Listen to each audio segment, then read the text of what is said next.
دوستو پاکستان کے اندر آج ایک سوئسائڈ حملہ ہوا ہے اور یہ سوئسائڈ جو حملہ ہے اس سے جو اٹیک ہوا ہے وہ مولانا حمید الحق جو کہ جمعیت علماء اسلام سمیع الحق گروپ کے ہیڈ ہیں اس وقت، ان کے اوپر ہوا ہے۔ ابو دھابی کے جو کراؤن پرنس پاکستان آئے تھے، جی ہاں، ان کے بارے میں آپ نے یقیناً پڑھا بھی ہوگا، سنا بھی ہوگا، اور کئی لوگ اپنی ویڈیوز کر بھی چکے ہوں گے۔ یہ دیکھیے جی، پرائم منسٹر شہباز شریف صاحب نے ان کا چھاتا پکڑا ہوا ہے۔ لیکن اب 2025 کا جیسے آغاز ہوا ہے تو حملوں میں شدت آئی ہے۔ جنوری کو میں اچھا خاصا اضافہ دیکھا گیا حملوں کی تعداد میں، اور اب جو آج کا حملہ ہے وہ سگنیفیکنٹ اس لیے ہے کہ اس میں ایک مدرسے کے سربراہ کو ٹارگٹ کیا گیا ہے، اور نماز جمعہ کی ادائیگی کے بعد مولانا حامد الحق صاحب جو کہ مولانا سمیع الحق صاحب کے صاحبزادے ہیں، ان کے بعد انہوں نے چارج سنبھالا تھا، ان کو ٹارگٹ کیا گیا۔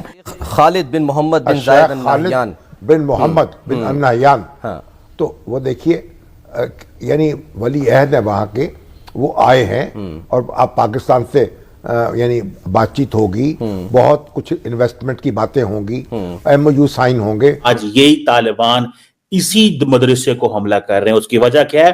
آئیڈیالوجیکل سپلائی لائن پاکستانی مدرسوں نے بند کر دی ہے طالبان کو۔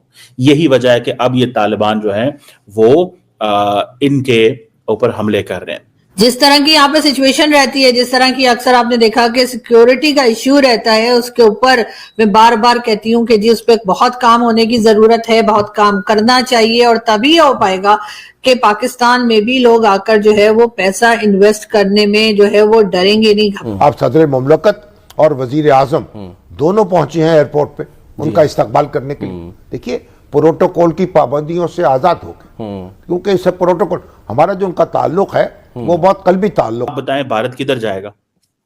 کدھر جائے گا بھارت اگر اسی طرح 6-7% پہ وہ ترقی کرتا رہا؟ اور پاکستان کدھر جائے گا؟ جی تصویریں نہیں پتا کی ہونا، شامی کی پتہ نہیں ہونا کیا ہونا۔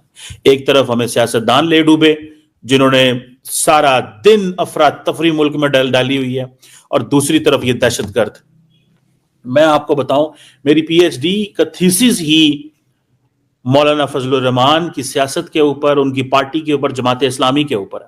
اینڈ ول یو بلیو کہ جو دارالعلوم حقانیہ ہے یہ بریڈنگ گراؤنڈ ہے، یہاں پہ سارے لوگ، سارے طالبان یہاں سے تیار ہوئے ہیں۔ اسی لیے تو پاکستان بھاگ بھاگ کے مولویوں کو بھیجتا تھا افغان طالبان کو سمجھانے کے لیے خدارا بس کریں، یہ ٹی ٹی پی کو پناہ دینی بند کریں، لیکن انہوں نے کہا نہیں سوری، ہم یہ نہیں کر سکتے، ہم یہ نہیں کر سکتے۔ اب آپ دیکھ لیں کہ where are the things، چیزیں کہاں پہ ہیں، چیزیں کہاں پہ ہیں۔ اور آج ہم جسے وہ کہتے ہیں نا آج ہم کہاں کھڑے ہیں اور وہ کہاں کھڑے ہیں۔ آپ صرف اور صرف یہ جو دارالعلوم حقانیہ ہے اسی کو دیکھ لیں، یہ کیوں حملے ہو رہے ہیں؟ کئی لوگ پوچھتے ہوں گے مولوی کو کیوں مار رہا ہے؟ آپ وہ ہمارے انڈین دوست ہیں وہ بڑی بار بار بات کرتے ہیں، وہ if you will grow vipers at your backyard they can bite you. It was the United States, Pakistan and Saudi Arabia which grew the vipers together at its backyard. اس میں کوئی شک نہیں ہے، لیکن پھر وہ کہتے ہیں لو جی وہ تو چلے گئے، آپ نے ڈبل گیم کی۔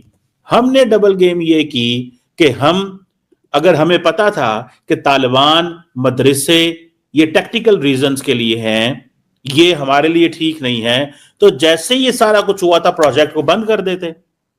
اب دیکھیں ایران بھی تو پراکسیز بناتا ہے، ہم نے بھی پراکسیز بنائی ہیں، اس میں کوئی شک ہے، ہم بھی پراکسیز بناتے ہیں، ایران نے بھی پراکسیز بنائی ہیں، لیکن the proxies never attacked Iran. Why? Because Iran کی جو سٹیٹ ہے اس کی ساری بنیاد تھیولوجیکل ہے۔ اس لیے اب یہ سارے کے سارے دہشت گرد ان مولویوں کو ٹارگٹ کر رہے ہیں، انہی کو ٹارگٹ کر رہے ہیں، انہی کو، ٹھیک ہے نا جناب، انہی کو ٹارگٹ کر رہے ہیں، ٹھیک ہے جی۔ اور اب یہ کہتے ہیں ریفارمز ہیں، اب یہ کہتے ہیں ہم پاکستان کے ساتھ ہیں، وہ کہتے ہیں پاکستان کے ساتھ آپ کدھر ہیں؟ سوری آپ نہیں ہیں۔ دارالعلوم حقانیہ جو ہے اس کو کہا جاتا ہے یونیورسٹی آف جہاد، یونیورسٹی آف جہاد، یونیورسٹی آف جہاد کہا جاتا تھا اس کو، بیکاز اس کے افغان طالبان کے ساتھ تعلق ہے۔ آج افغان طالبان کے پاس چلے جائیں، میں آپ کو مزے کی بات بتاؤں، recently I met recently I met someone who is Pakistan کی وہ جسے کہتے ہیں نا جو شریعہ کورٹ کے ایک جج ہیں, میں ان سے ملا. جب ان سے میری بات ہوئی اس وقت وہ جج نہیں تھے, لیکن ان سے میری ملاقات رہتی ہے ابھی بھی. انہوں نے مجھے ایک قصہ سنایا. انہوں نے کہا ہم لوگ گئے وہاں پہ افغانستان, جب گئے تو ہم سے تو افغان طالبان بات نہیں کرتے تھے.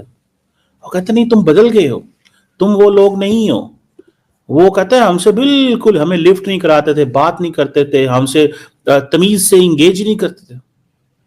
یہ جو یونیورسٹی آف جہاد تھی نا, یونیورسٹی آف جہاد, ٹھیک ہے نا جی, یہ یونیورسٹی آف جہاد تھی. اب یونیورسٹی آف جہاد پہ حملہ ہو گیا.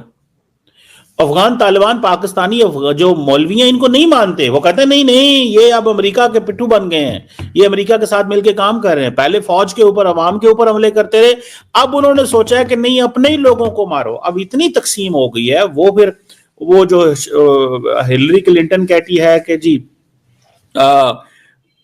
جو if you will grow vipers at your backyard they can bite you, اور پاکستانی کہتے ہیں کہ ٹھیک ہے وائپرز تو ہم نے مل کے اگائے تھے نا, یہ سارے گرو کیے تھے, لیکن اب کیا کرنا ہے پھر ان وائپرز کا, ہم نے تو بڑے ختم کیے ہیں. یہ آئیڈیالوجیکل بیٹل ہے. اصل پرابلم یہ ہے کہ still we are into this kinetic operation. ہم kinetic operations میں ہیں, ہم اس سے آگے نکلے ہی نہیں ہیں. پاکستان کے دو بڑے مسائل اس سے زیادہ بڑے ہیں اور ایک عرصے سے ہیں جب سے پاکستان بنا ہے, معیشت اور دوسرا امن و امان کی صورتحال. پاکستان نے دہشت گردی کے خلاف جنگ بھی لڑی, لیکن اس کے باوجود ہم دیکھ سکتے ہیں کہ کلا کما نہیں ہوا ان عناصر کا جو پاکستان کے لیے ہمیشہ تھریٹ رہے ہیں. اب 2024 کو مہلک ترین سال قرار دیا گیا تھا, ایک دہائی کا پاکستان کے لیے, جس میں 2500 سے زائد افراد جو ہیں وہ شہید ہوئے. سیکیورٹی پرسنلز بھی ان میں ہیں, باقی سویلینز تھے. لیکن اب 2025 کا جیسے آغاز ہوا ہے تو حملوں میں شدت آئی ہے. جنوری کو میں اچھا خاصا اضافہ دیکھا گیا حملوں کی تعداد میں, اور اب جو آج کا حملہ ہے وہ سگنیفیکنٹ اس لیے ہے کہ اس میں ایک مدرسے کے سربراہ کو ٹارگٹ کیا گیا ہے, اور نماز جمعہ کی ادائیگی کے بعد مولانا حامد الحق صاحب جو کہ مولانا سمیع الحق صاحب کے صاحبزادے ہیں, ان کے بعد انہوں نے چارج سنبھالا تھا, ان کو ٹارگٹ کیا.